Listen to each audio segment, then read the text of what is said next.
This program will contain explicit and possibly unfunny language. Please like and share anyways.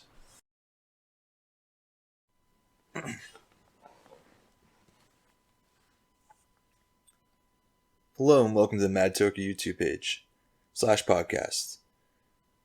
We're available on Spotify, iHeartRadio, and Podbean.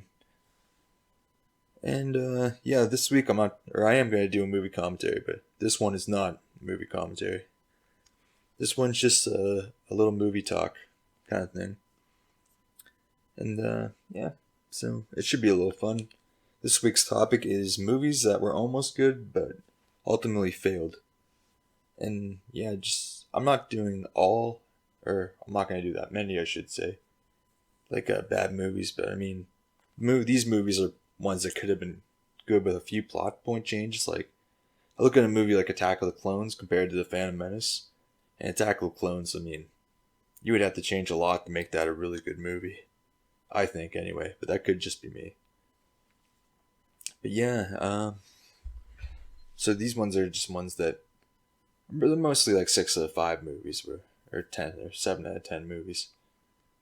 And they could have easily been 9 or 10 movies for, I feel like Attack of the Clones is a 6.5 movie, and there's not much you could do to change that, without really changing a lot of things.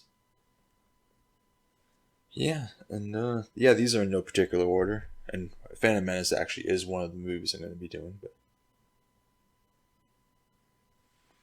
the first movie I'm going to do is Prometheus. And most of the faults with Prometheus are just with bad decisions by the crew that I don't think scientists would make, or people with fully functioning brains. I mean, they act like little children, and they're on an alien planet, and they just act like they can just grab and interact with anything without any thought or consequence. But that's number one right there. These people are supposed to be geniuses, and what the fuck are they doing? And it's just like, when they meet that space snake, I think it's the one I visually remember the most. I haven't watched this movie in a long time, but even though I can't forget that a guy waved and tried to pet an alien snake he knew nothing about. And of course they pay consequences for that, I believe, but which they deserve. But that really bothered me. And it's the big reason I haven't watched Alien Covenant, the sequel to that one, is I heard it's the same in that movie as well. They just make bad choices. And I don't really know why. And you think they could take a little constructive criticism and be like, hey, maybe these ones will make good decisions. They are scientists after all. So that's that. And and the next thing is, I'd say, I mean, it does look amazing, because Ridley Scott movies do tend to look amazing. But even the original Alien movie, I mean, it had no budget, and it looked great too, especially when it came in 1979, and it looks great. But I think the worst thing they could have done is bring the writers from Lost, or one of the main creators of Lost, and writer to write their screenplay. I mean, there was an original screenplay, which Prometheus mostly is based off of. But he rewrote some stuff and took some things out, and for some reason wanted people not to realize it was an alien movie until way too late.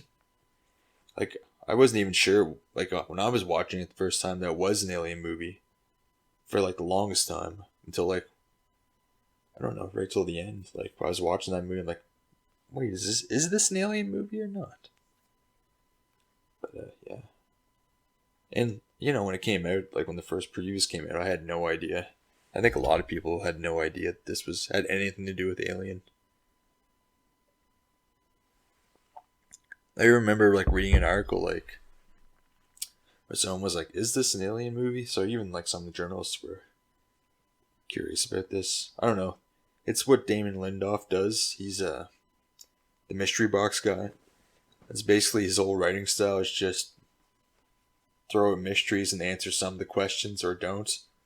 And then, just hope that people enjoyed the ride there, I guess. which I guess is kind of disappointing for some people in Lost. I like Lost a lot, but they could have done with less of him, I think. Also, I did mention that there was the original script. The original script, the engineers weren't the ones that created humanity. Weren't the ones that created humanity. But they did help us evolve. So that was kind of cool. And David apparently was a lot more evil and sinister in the original script. And the people on the ship were actually a lot more fleshed out as real humans and made smart decisions. Like I said, the original or the what we got was just kind of based off of it. So it was not the original script at all. It was just like a based on true story kind of based. So yeah, that was completely bullshit. Yeah, like I said, I didn't watch Covenant yet. I probably won't. If I'm gonna be watching any Alien movie, it's gonna be Alien or Aliens.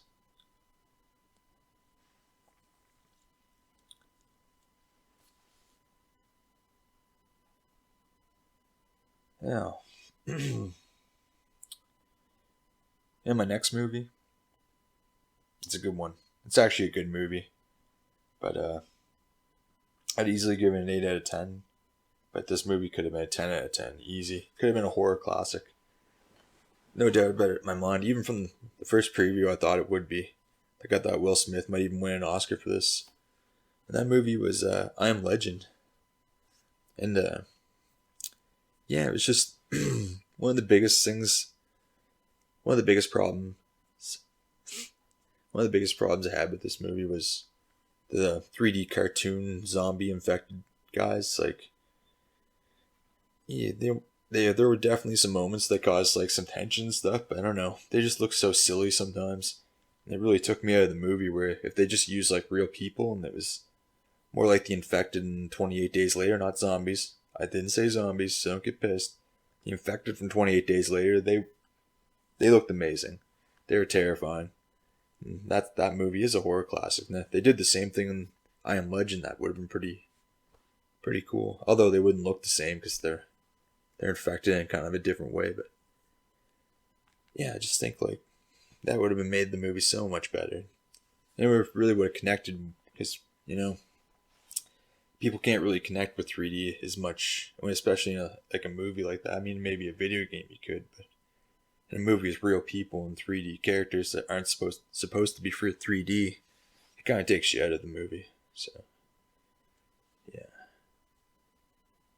and also there was kind of like at the end of the movie, this kid and woman showed up, and they didn't really. I don't even remember what they looked like. Like that's how. It's been a while since I watched the movie, but they left like zero impression on me at all. I didn't even think of them until I started like thinking about this movie and thinking about the problems it had, and I was like, oh yeah, I forgot about them at the end of the movie, and all they did was pretty much get him killed. That was like their whole point of their existence. Oh, spoiler alert, he dies at the end. And that's also something else that I particularly don't grime with. But a lot of people had a problem with the ending, and because there's another ending that a lot of people like better, that was also filmed. So yeah, and I guess that's one where Will Smith's character is able to convince the infected not to hurt him and let him cure them. So yeah, I guess that's an ending people liked a lot better. And yeah, and that's pretty much it. Also, the kid that came with them, like the woman at the end of the movie, he didn't say a fucking thing the whole time he was there. So he literally had no character development. So that's how kind of tacked on and like useless they were. Like they didn't even need them. Like they could have easily killed him another way, or not at all. Because apparently they're making a sequel, and apparently they're going with the alternate ending that they didn't release in theaters and saying that's the real one. So maybe people get what they want after all. But yeah.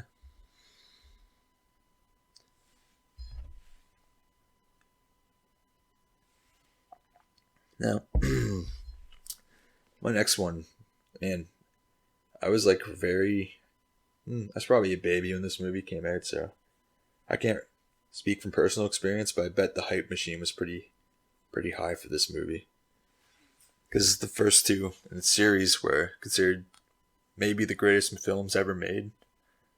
So when The Godfather Part 3 came out, expectations were high. And they were not met in any way, shape, or form.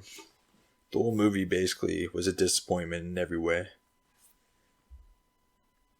And the first thing we'll talk about, of course, is Robert Duvall. He wanted to be in obviously The Godfather Part 3. He was in the first two, and like I said, they're considered classics, so who wouldn't want to be in the third one?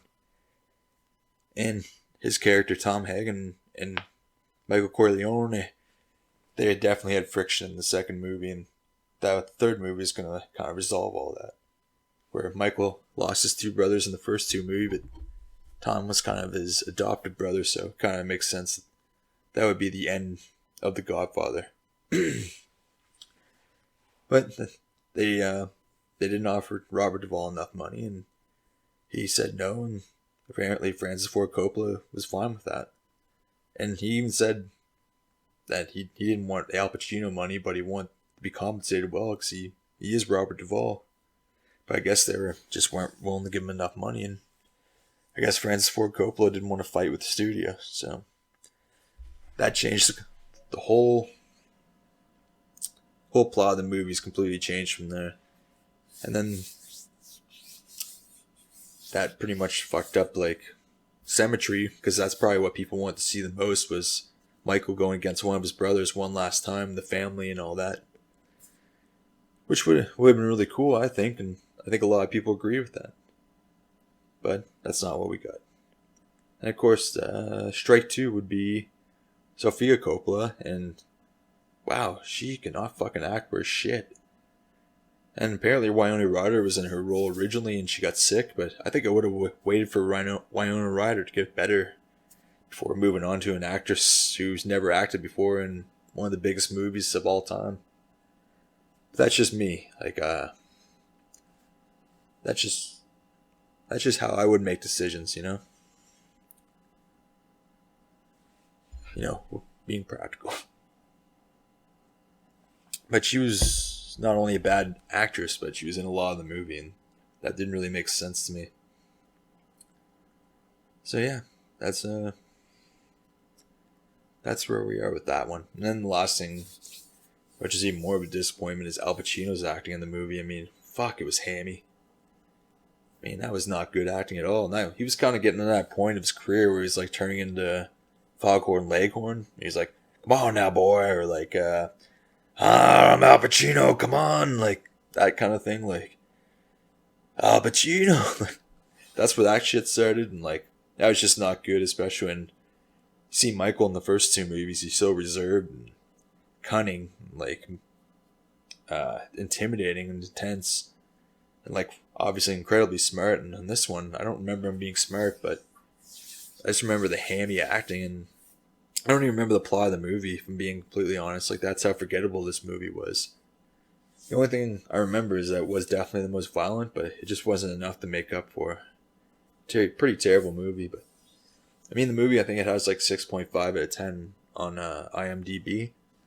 And I think that kind of is from fans who want the movie to be good, brought it up a little bit. But because I mean, people wanted that movie to be so good, and I think the rating kind of shows that, because it really should be like a 4 out of 10 movie in my opinion. The only really like positive note was Andy Garcia. He did an amazing job in that movie. But as for the rest, it was just wasn't great. And that brings us to our last movie. It is The Phantom Menace. I brought this up to start, but I didn't mean to. But that's not like I was gonna have like some kind of dramatic reveal anyway. Like, it wasn't a secret. But yeah, this one is like probably the easiest one to fix, because it actually, even with its faults, it's a fairly enjoyable movie in parts. I think people get a little angry and don't realize that there is a good plot to this movie. But the only thing that really held it back was its cutesy like bullshit. the Jar Jar Binks of it all, and the young Anakin, and feel really bad for the actor that played him, because for some reason grown men took it upon themselves to make his life a living hell. But yeah, it just I think George Lucas needed to realize that most of the people who were watching that movie were adults. Like I mean, the first one came out in '77. 22 years later, this movie comes. So I mean, pretty much every Star Wars fan was at least a teenager. But George Lucas was smart because he made a crap ton of money off of like toys and merchandise. Because even when I was really young when this movie came out, even I liked it back then. But it's only as an adult I realized it was a big fuck you from George Lucas, and I've given him money on toys and stuff and crap I don't fucking want. And my friends, I mean, I know a lot of people who like bought T-shirts and Jar Jar Binks action figures, and like, yeah, just because we didn't know any better. But as an adult, you realize like, wow, this movie sucks for the most part. Like, well, like I say, at least there were some cool moments, but yeah, like my first thing I would have fixed was like the kid. I would have made him like 13 or 14 years old and have him be a little rebellious. You know, so they didn't have to make him a total creep. So you believe in the second movie, so you believe they return evil in the third. Like, give him a little rebellious streak and a little bit of like an edge, which you can't really give to like someone that's really young. But you can start to have kind of like that rebellious like teen thing that would have worked well with Anakin, especially in the second movie. That's what I would have done first. Secondly, I mean, Jar Jar Binks. I mean, George Lucas didn't even try to redeem this guy. He was just like, yeah, I'm just going to make him be the one to give Chancellor Palpatine the power to become the Emperor. And that's what happens. And it was kind of funny. And the worst, most like Yoko Ono hated character in Star Wars would accidentally help the Emperor become the Emperor. And yeah, George Lucas overall is kind of a genius, but his problem is he has like a lot of good ideas, but he always has like a lot of bad ideas too. So, and then if you don't have someone like Steven Spielberg kicking around, kind of like rein him in, that's when he gets into trouble. Yeah. So yeah, and I guess like not to really go point by point, but I guess it wasn't really that surprising that Phantom Menace was kind of a bad movie when you look back at Return of the Jedi. You can kind of see the cracks there in the show, and you can kind of see that George Lucas is making a toy commercial more. Even though I think like what saved that movie and why it's looked upon as one of the best is because Luke's story ends really well. But yeah, beyond that, the rest of it's kind of cutesy, and it's all about selling action figures and those fucking teddy bear bastard Ewoks and shit like that. And that's basically what carried over to the Phantom Menace. I mean, and that kind of sucked. But yeah, fuck Jar Jar.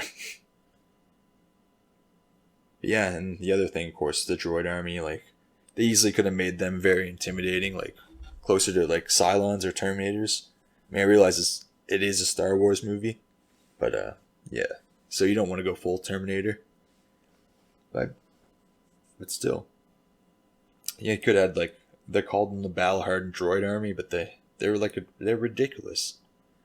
They were ridiculous, I should say, not ridiculous. Yeah, it was annoying. As a kid, I thought it was funny, but again, most kids become adults, and then you look back at the crappy movies you watch, and like, damn. But yeah, Attack of the Clones is still the worst of that trilogy, and obviously Revenge of the Sith is the best. I put that one probably behind A New Hope, because I'd probably go Empire, New Hope, Revenge of the Sith, and I don't really know. The sequel trilogy was fucking terrible, so I don't really want to get into that right now. I probably will make a video on it at some point, just because I'll get angry enough.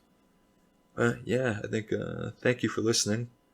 And like I said, I'm on YouTube, Spotify, iHeartRadio, and Podbean. So, yeah, and yeah, hopefully you can leave other ideas or other topics for movies you want to talk about in the comments section. And obviously movies for movie commentaries, so I'm always open to those. I'm not specific. They don't have to be cheesy action movies. I think I've said that, but I'll make fun of any movie. Except maybe like Schindler's List or something of that nature. But other movies, that are good, I'll definitely shit on. I have no problem.